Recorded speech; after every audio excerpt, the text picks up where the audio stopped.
Let me ask you another question here. You're happily married. Yes. You've been married for a long time. I've known my wife for 47 years. Wow. We've been friends for 47 years, but Wow. I've been married for just about 30, yeah. Wow. Well, congratulations on that. Lucky me. Yeah, lucky. Not so lucky her, but but lucky me anyways. So, people are getting divorced, and I feel like people are having a hard time finding each other now. When I was dating, Tinder wasn't a thing. I mean, the internet for smartphones wasn't really a thing. You made physical connections with people, and I feel like people are having a harder time finding each other. I was listening, like in Japan, there's like almost no relationships. People aren't having kids. They're all like superficial relationships they're having.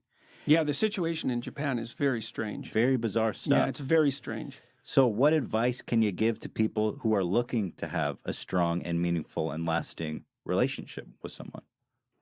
Well, the first thing is to decide if that is really what you want. Is that fair, do you think, to say, I want to be single forever? Do you think that's realistic or fair assessment of oneself? I think that's, for most people, a pathway to insanity. Yeah. The psychoanalysts used to think that, and we all think this way in some ways, that you're sane because you're well put together. Your psyche is well structured, right? It's internal, somehow inside your head. And there's some truth in that, but here's a more accurate viewpoint, I think. You outsource most of your sanity because it's too complicated. And so what you do is your parents raise you to be vaguely acceptable to other people. And then you're surrounded by other people your whole life.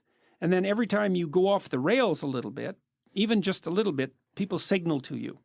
Like you make a joke, it's not that funny, and people don't laugh. And you think, oh, well, I should probably rethink my sense of humor a little bit or pay more attention. Or you tell a rambling story and you notice that everyone's like lost in the distance. And so if you're civilized enough so that people don't shun you and you have people around you, then they're going to be always telling you how to not be too insane. Well, if you're alone, you drift. Right. You drift, right. And you'll drift in the direction of your biggest weakness. And so, there are some people, maybe they're introverted and disagreeable. They're not cut out for a lot of social contact. But we're social animals, man, right to the core. Sure. And it's a suboptimal solution for the vast majority of people. I think that people are having a harder time finding, like, let's call them more permanent relationships, is because it's become increasingly easy to have fleeting, casual sexual relationships. I mean, Tinder is a revolution, right? It's a revolution in sexual behavior, and it's certainly not obvious that it's Is it a social thing? Is it just technology? Is this what people want to be doing? Because you think the it's fleeting, easier, yeah, in some ways. but the technology has enabled this fleeting sexual activity. Definitely. Okay. Definitely. And that's, But- we don't want to underestimate how radical a technology that is. That's especially for men. I do feel that deep down that all these people, men and women alike, are always longing for something more meaningful. Well, I think that that's generally the case. I mean, part of the reason for a relationship is sexual contact, obviously. Well, that's that you don't necessarily need a relationship for that. But that's not the reason to be with someone. The reason to be with someone, when there's a lot of them. So one is, well, kids who have two parents do far better, period. The data on that is crystal clear. It doesn't mean that there aren't many single parents who struggle to do a wonderful job. Right? Yeah. That's not the same thing. It's an average issue. So you need, plus, it's a lot of work to have kids. You kind of need to divide up the labor, especially in the first year or two, because the woman is completely overwhelmed in the first year, and she needs somebody around to take care of her while she's taking care of the kid, fundamentally, or at least that's the way it looks to me.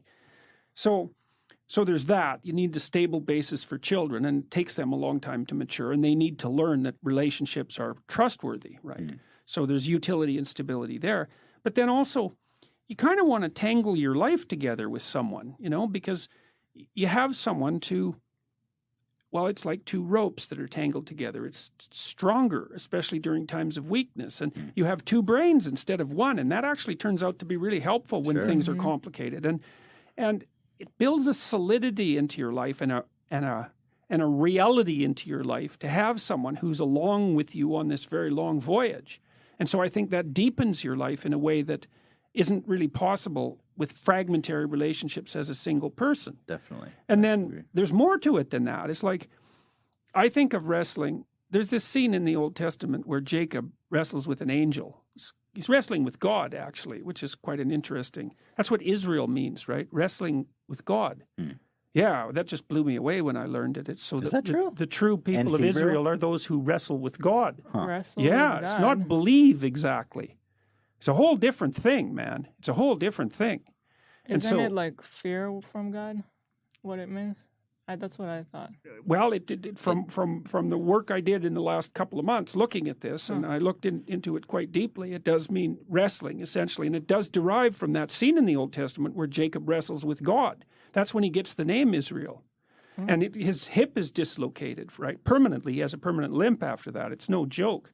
But I think of marriage the same way. Like people think, well, they lived happily ever after. It's like, that's not what you want in a marriage. Yeah. You want someone to contend with, because you learn through that wrestling, Sure. like you learn where you're an idiot and where you should stop being and vice versa. So that's the spiritual aspect of marriage.